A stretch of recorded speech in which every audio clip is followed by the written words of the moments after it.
வணக்கம் மக்களே. நம்ம கட்டப்பா இருக்காரு, கட்டப்பா குளத்தூரில் போய் ஒரே ஒப்பாரி. எனக்கு குளத்தூர்ல தலைவர் ஜெயிச்சு, குளத்தூர்ல தலைவர் ஜெயிச்சது கொஞ்சம் கஷ்டமா இருக்கு.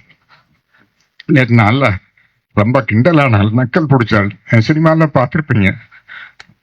எல்லாத்தையும் விளையாட்டா எடுத்துக்குமா, இது எப்படி எடுத்துக்க முடியல. ஓகே, பட்டு தெரிந்தனா அப்ப புத்தி வரும். படுங்க படுங்க, பட்டு தெரிந்துங்க, அப்பதான் புத்தி வரும். கடந்த ஒரு மாசமா திமுக ஒரே ஒப்பாரி தான். திராவிட முன்னேற்ற கழகம் ஒப்பாரி முன்னேற்ற கழகம் அப்படிங்கிற லெவலுக்கு மாறிட்டு, அதற்கு கட்டப்பா ஒன்றும் விதிவிலக்கல்ல. கட்டப்பா மிகப்பெரிய திட்டங்கள்லாம் போட்டிருந்தார். இந்த தேர்தலில் எப்படியாவது திமுக ஜெயிச்சிட்டுனா தன்னுடைய மகளுக்கு கோயம்புத்தூர் மேயர் பதவியை வாங்கிடணும், திமுக அரசியலில் இணைந்து ஒரு மிகப்பெரிய ஒரு பதவியை வாங்கிறனெல்லாம் கனவு போட்டார். பட் அந்த கனவு கண்டார். அந்த கனவில் இடி விழுந்த மாதிரி தாவேக்கா ஆட்சி அமைச்சிருச்சு. முதலமைச்சராக இருந்த ஸ்டாலினாலே எம்எல்ஏ அப்படிங்கிற ஒரு நிலையில் கூட ஜெயிக்க முடியாமல் போயிட்டு ஒரு படுதோல்வியை திமுக சந்தித்தது அப்படின்னு சொல்லலாம்.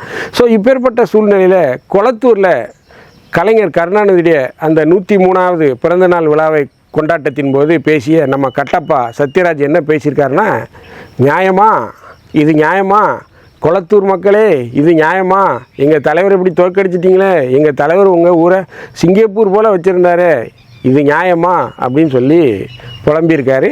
இந்த வீடியோலாம் நீங்கள் பார்த்துருப்பீங்க. பட் இது சரியான ஒரு அப்ரோச்சா? மக்கள் தானே உங்களுக்கு தீர்ப்பு கொடுத்துருக்காங்க. மக்களின் தீர்ப்பே மகேசனின் தீர்ப்புன்னு ஒரு பக்கம் சொல்கிறீங்க. பட் இன்னொரு பக்கம் அந்த தொகுதி மக்களை உங்கள் தலைவருக்கு கடந்த 2 முறை அவங்க தான் ஓட்டு போட்டிருக்காங்க. அவங்க தான் ஓட்டு போட்டு அவரை முதலமைச்சராக்கி அளவு பார்த்தாங்க. அந்த மக்களை பார்த்து நியாயமா, எங்கள் தலைவருக்கு நீங்கள் ஓட்டு போடலையே, இது நியாயமா, எங்கள் தலைவரை தோற்கடித்த நீங்கள் அனுபவிப்பீங்க, அதெல்லாம் பார்ப்பீங்க, இல்லை நீங்களாம் பட்டு அனுபவிச்சா தான் திருந்துவீங்க அப்படிங்கிற லெவலில் குளத்தூர் மக்களை வசப்படுறாங்க. ஒரு பக்கம் அனிதா ராதாகிருஷ்ணன், இன்னொரு பக்கம் நம்ம கட்டப்பா, இன்னொரு பக்கம் பார்த்தீங்கன்னா சுக்கி சிவம், அவர் என்னென்னா தமிழக மக்கள் விஷம் குடிச்சிட்டாங்கன்னு பேசுகிறாரு. இன்னொரு பக்கம் நம்ம வைரமுத்து, அவரும் கடுமையான கண்டனங்களை திமுகவுக்கு ஆதரவாக இந்த மாதிரி குளத்தூர் மக்களுக்கு எதிராக பேசிக்கிட்டு இருக்கார். ஸோ என்ன நடக்குது திமுகவை சுற்றி? ஏன் இந்த கொத்தூஸ்களுடைய புலம்பல் அதிகரித்து கொண்டே போகுது? இதை ஏன் திமுக கண்டிக்க மாட்டேங்குது? ஏன் கண்டும் காணாமல் விட்டுக்கிட்டு இருக்காங்க? அதை பற்றி தான் நம்ம இந்த நிகழ்ச்சியில் பார்க்க போகிறோம். நான் உங்கள் ஜோசப். வாங்க நம்ம இப்போது நிகழ்ச்சிக்குள்ளே போகலாம்.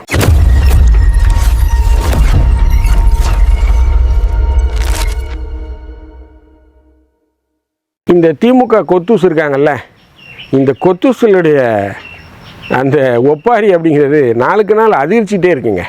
முதல்ல ஆரம்பித்தது யாருன்னா அண்ணன் அனிதா ராதாகிருஷ்ணன். அவர் குளத்தூர் மக்களை கேடுகட்ட மக்கள் அப்படின்னு சொன்னார். அடுத்து பார்த்திங்கன்னா சேகர் பாபு, அவரும் இந்த மக்கள் மிகப்பெரிய அநீதி எங்கள் தலைவருக்கு இணைச்சிட்டிங்க அப்படின்னாரு. அதுக்கப்புறம் பார்த்திங்கன்னா நம்ம கட்டப்பா லேட்டஸ்ட்டாக அந்த குரூப்பில் ஜாயின் பண்ணியிருக்காரு. அவர் என்னென்னா நியாயமா, இது நியாயமா அப்படின்னு கேட்குறாரு. அந்த வீடியோ வச்சுருக்கேன் பாருங்கள். இப்போ சொல்கிறேன் தம்பி, நான் திமுக தான்.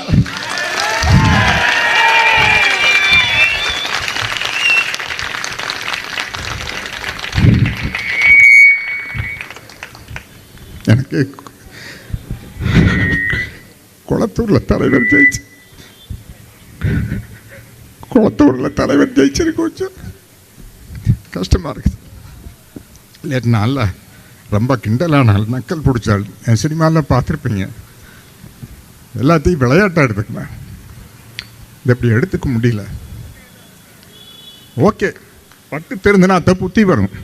படுங்க படுங்க, பட்டு தெரிந்துங்க, அப்போதான் புத்தி வரும். இப்பேற்பட்ட தலைவரை தோக்கடிச்சிருக்கிறோம். முதல்வருக்கு உதாரணமாக இருந்தவர் அண்ணா கலைஞர் வழியில் ஸ்டாலின் அவர்கள். எந்தங்க ஒரு முதல்வர் பேசுகிற பேச்சாங்க இது? வாயில் நல்லா வருது, எனக்கு கொடுத்தா நல்லா வரும், நல்லா வரும், நல்லா வரும், எவ்வளோ வேணாலும் நல்லா வரும். என்னை உனி அந்த யாரோ இருக்கிறாங்களா அந்த இன்ஸ்டாகிராமில், என்னமோ அந்த வாரியர்ஸ் வெங்காயன்ட்டு அவங்கெல்லாம் திட்டுவாங்க. கவலையே போட மாட்டேன். இங்கே பிடுங்கி வீசிட்டு கொண்டும் இல்லை, இங்கேருந்து பிடுங்கி வீசிட்டு போயிடும்.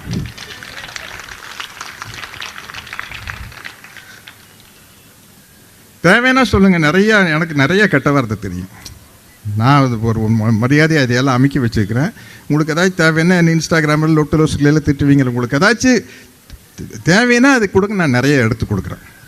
அதனால் இந்த தமிழ்நாட்டை பொற்காலமாக மாற்றியது திராவிட மாடல் ஆட்சி தான். தந்தை பெரியாரின் கொள்கைகளை கனவில் ஏந்தி அதை நடைமுறைப்படுத்தி அண்ணா அதை சட்டமாக்கி, என்னங்க மிக முக்கியமான ஒரு சட்டம் சொல்கிறீங்க, இவ்வளவு பெண்களுக்கு இருக்கீங்க, பெண்களுக்கு சொத்தில் சம உரிமை கொண்டு வந்தார் தலைவர் கலைஞர். அதை விடவா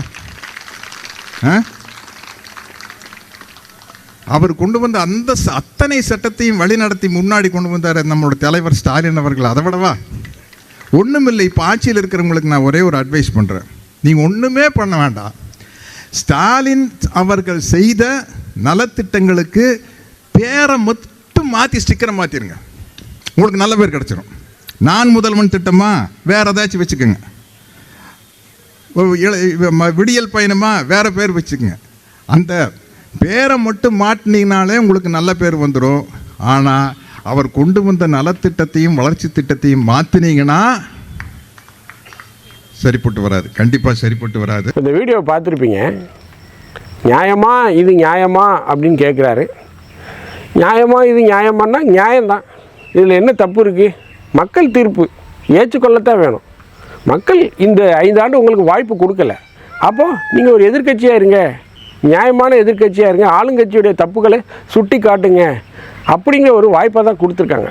அதை விட்டுட்டு எப்போ பார்த்தாலும் நான் தான் முதலமைச்சராக இருப்பேன், நாங்கள் தான் எங்கள் கட்சி தான் இருக்கணும், வேறு எந்த கட்சியுமே வந்துடக்கூடாது அப்படிங்கிற பேசுகிறதெல்லாம் ஒரு பாசிச மனப்பான்மை. அதான் இதுதான் பாசிசன்னு சொல்கிறது. நம்ம தான் இருக்கணும், வேறு யாரும் வந்துடக்கூடாது, வந்தால் அவங்கள புழுதி வாரி தூச்சணும், மண்ணை வாரி தூச்சணும். பாசிச மனப்பான்மை. இப்போ நம்ம ஒரு கடைக்கு போகிறோம், ஒரு சட்டை எடுக்கிறோம், தொடர்ச்சியாக ஒரே பிராண்டை எடுத்துகிட்டு இருப்போம். இப்போ புதுசாக ஒரு பிராண்ட் வரும், நல்லாவும் இருக்கும், விலை கம்மியாக இருக்கும், நம்ம போய் எடுக்கிறது இல்லையா? ஒரு வாய்ப்பு. 50 ஆண்டு காலங்கள் 60 ஆண்டு காலங்கள் திராவிட கட்சிகள் தான் ஆட்சியில் இருந்தது.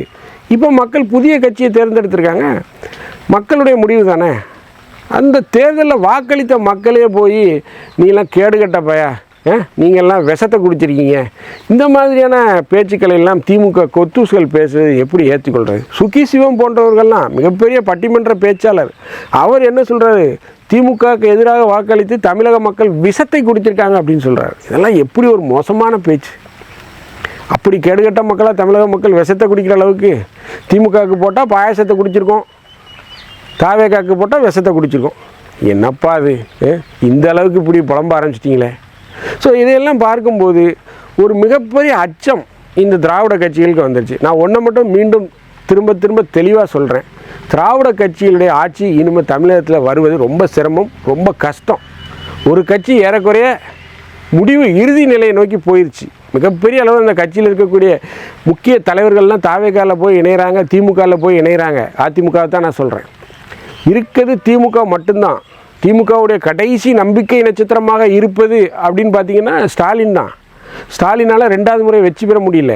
ஏன் அப்படின்னா அரசியல் சாணக்கியத்தனம்ங்கிறது வேணும். கலைஞர் கட்டி எழுப்பிய திமுக என்ற கோட்டையில் மிக எளிதாக ஆட்சியில் ஸ்டாலின் அமர்ந்தார். பட் மீண்டும் ஸ்டாலினால் அமர முடியுமா, உதயநிதி ஸ்டாலினால் அமர முடியுமா அப்படின்னு பார்த்தீங்கன்னா மிகப்பெரிய சிக்கல். நான் திரும்ப திரும்ப சொல்கிறேன், Stalin is the luckiest chief மினிஸ்டர்னு நான் சொல்லுவேன். பல வீடியோக்களில் நான் சொல்லியிருக்கேன். ஏன் அப்படின்னு பார்த்தீங்கன்னா ஸ்டாலினுக்கு எதிரான ஒரு சரியான எதிர்க்கட்சி இருந்ததே இல்லை. எடப்பாடி இருந்தார், பட் அவருடைய கட்சி பல துண்டுகளாக உடைந்திருந்தது.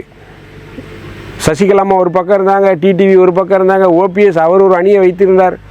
ஒரு சரியான செயல்படாத முறையில் இருந்தது தான் அதிமுக. ஸோ அதனால தான் நான் அவரை ஒரு லக்கியஸ்ட்டு சீஃப் மினிஸ்டர் அப்படின்னு சொல்லுவேன். பட் ஆனால் இப்போ தாவேக்கா வந்திருக்கும் போது ஒரு மிகப்பெரிய எழுச்சியோட தாவேக்கா இருக்காங்க. அங்கே இருக்கக்கூடிய மந்திரிகளுடைய வயதெல்லாம் பார்த்திங்கன்னா 29, 30, 35 தான். ஆனால் திமுகவில் பாருங்கள், துரைமுருகன் 84, 87 வயசு, ஐ பெரியசாமி 80 வயசு, ஏவா வேலு, KN நேரு எல்லாம் வயசான ஆட்கள் தான். ஒரு முதியோர் கூடமாக மாறிட்டு இருக்கு திமுக. உங்களுடைய பேரன் பேத்தி வயசில் இருக்கவங்க தான் தாவேக்கால மந்திரிகளாக இருக்காங்க, எம்எல்ஏக்களாக இருக்காங்க. அவங்கள எதிர்த்து விரைவாக செயல்படணும்னா உங்கள் கட்சியை நீங்கள் மாற்றி அமைக்கணும், இளைய தலைமுறையை உள்ளே கொண்டு வரணும். ஸ்டாலின் முதற்கண்டு அந்த வயதானவர்கள் லிஸ்ட்டில் இருக்கார், அவரே வெளியே போயிடணும்னு நான் சொல்கிறேன். உதயநிதியை முன்னிறுத்தி தான் அரசியல் நீங்கள் பண்ணிங்கன்னா தான் ஜெயிக்க முடியும். ஸோ அந்த அளவுக்கு இந்த ஜென்சி இளைய தலைமுறையினர் வந்து அந்த அளவுக்கு அரசியலில் மாற்றத்தை எதிர்பார்க்குறாங்க. ஸோ இதையெல்லாம் கருத்தில் கொண்டு நம்ம பார்க்கும்போது பார்த்திங்கன்னா திமுக தலைமை ஒரு கட்டுக்கோப்பாக இயங்கணும். இந்த மாதிரி இந்த கொத்தூஸ்கள், அதாவது இந்த கட்டப்பா சத்யராஜ் போன்றவர்கள், அனிதா ராதாகிருஷ்ணன் போன்றவர்கள், தாமோ அன்பரசன் போன்றவர்கள்லாம் பொது இடங்களில் உளர்றாங்க. இதை மக்கள் ரசிக்க மாட்டேங்கிறாங்க. நல்லா ஞாபகம் வச்சுக்கோங்க. முதல்வரே ரொம்ப தரக்குறைவாக பேசுகிறாங்க. அவர் மக்களால் தேர்ந்தெடுக்கப்பட்ட பிரதிநிதி. விஜய் ஒரு நடிகராக இருந்தாலும், சமீபத்தில் வந்த நபராக இருந்தாலும், அரசியல் அறிவு இல்லாதவராக இருந்தாலும், மிகப்பெரிய ஒரு அரசியல் எக்ஸ்போஷர் இல்லாதவராக இருந்தாலும், மக்கள் தேர்ந்தெடுத்த நபர். அரசியல் அமைப்பு அவருக்கு அந்த பதவியை கொடுத்துருக்கு. அவரை நம்ம மதிக்கணும்.